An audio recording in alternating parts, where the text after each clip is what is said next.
She thought she was clever, sneaking around for months thinking I'd never find out. But here's the thing about cheaters. They always get sloppy. And when I finally caught her, I didn't just get mad. I got strategic. You know what my grandma always said? Revenge is a dish best served, with receipts and a side of public humiliation. Buckle up, because this story is wild. Hey everyone, Grandma's got another nuclear revenge story for you today, and this one is chef's kiss. Before we dive into this absolute dumpster fire of a marriage, smash that subscribe button and hit the notification bell because trust me, you do not want to miss the endings on these stories. Grandma's serving up justice daily, and your support keeps these cheaters getting exposed. All right, let's get into it.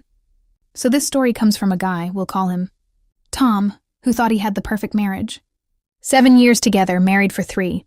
His wife, Jessica, was a nurse. Super sweet. Everyone loved her. They had a nice house, talked about starting a family soon. Tom worked in tech, traveled sometimes for work, but nothing crazy. But here's where Grandma's wisdom kicks in. She always told me, when someone starts caring too much about their appearance out of nowhere, they're either depressing or impressing someone. And boy, was Jessica impressing someone. About 6 months before everything blew up, Jessica suddenly got really into fitness. New gym membership, new workout clothes, coming home late from yoga, classes, started password protecting her phone, which she never did before. Tom noticed but didn't want to be that jealous husband, you know? Classic mistake. Grandma would have said, trust your gut, baby. Your gut knows before your brain catches up. So here's how Tom found out. And honestly, it's almost poetic. Jessica's best friend from college, let's call her Rachel, was getting married. Big destination bachelorette party in Miami. Jessica was so excited. A whole weekend away with the girls. Now here's the thing. Rachel's cousin, who was also at the bachelorette party, apparently had some moral backbone, unlike Jessica. This girl, Amy, didn't know Tom personally, but she had mutual friends with him. And Amy? She took videos and photos at this party at 2 a.m. on Saturday night, or I guess, Sunday morning technically. Tom gets a message request on Instagram from Amy. He opens it. And there's a video. Jessica, fully making out with some random guy at a club, hands everywhere. The works. But wait, there's more. Another photo shows them leaving together, heading to a hotel. Amy's message says, I don't know you, but I know Jessica's married. I'm so sorry you're finding out this way, but someone needs to tell you. This has been going on all weekend, and apparently for months before. Everyone here knows about it. I'm disgusted. Tom's sitting there at home, looking at these photos, and his whole world just shatters. But here's where it gets interesting. Instead of immediately confronting Jessica, Tom does something brilliant.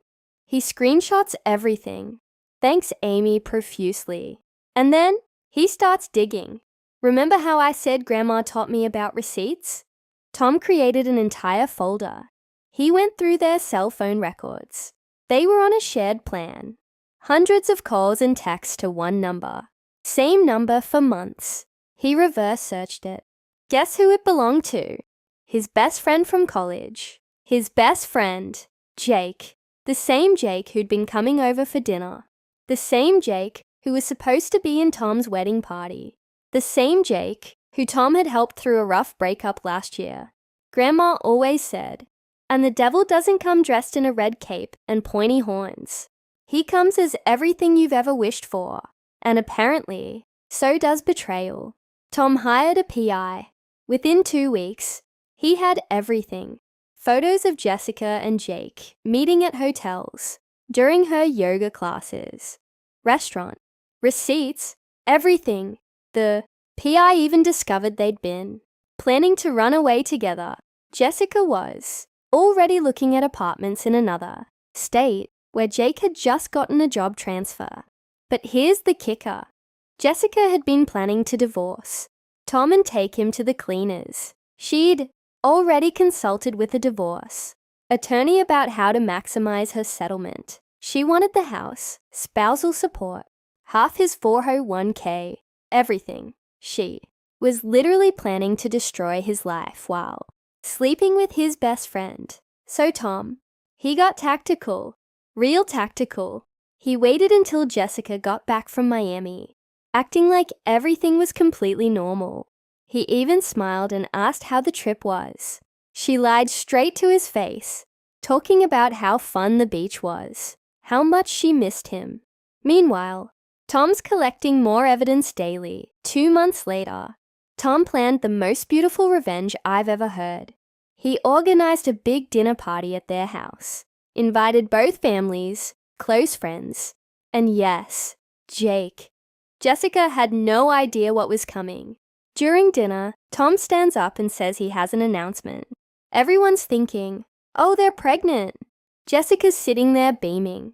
Probably. Tom pulls out his laptop, connects it to their big screen TV, and then he plays a slideshow, not of happy memories, of evidence, photos of Jessica and Jake, screenshots of text messages where they're talking about Tom like he's an idiot, messages where Jessica calls Tom boring and easy to manipulate, hotel receipts, the whole Amy video from Miami. The room goes silent. Jessica's mom starts crying. Jake literally tries to run out the door, but Tom had asked his brother to stand by the exit. Jessica's turning white, then red, then white again. She tries to stammer out some excuse, but Tom cuts her off. He says, I've already filed for divorce. You'll be served tomorrow. I've documented 7 months of infidelity with multiple witnesses and evidence. You get nothing. The house is in my name from before we were married. I've canceled your credit cards. Your clothes are in trash bags in the garage, and Jake, I sent this entire presentation to your boss this morning. Good luck explaining to HR why you've been using company trips to meet up with your married coworker's wife. The fallout was spectacular. Jake got fired within a week, apparently using company resources for an affair was a big no-no. Jessica's family completely disowned her. Her mom actually called Tom to apologize and said she'd testify on his behalf if needed. Jessica tried to crawl back, claiming it was just a mistake, and she never meant to hurt him.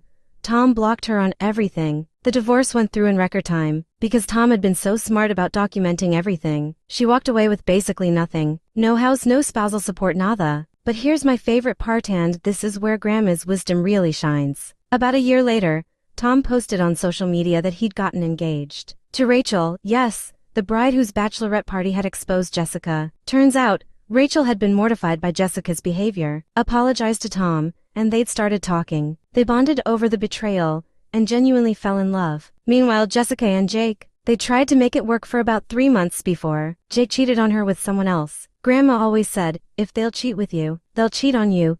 Jessica's now living in a studio apartment, working double shifts, and according to mutual friends, still single and miserable. And that, my friends, is what we call nuclear revenge done right.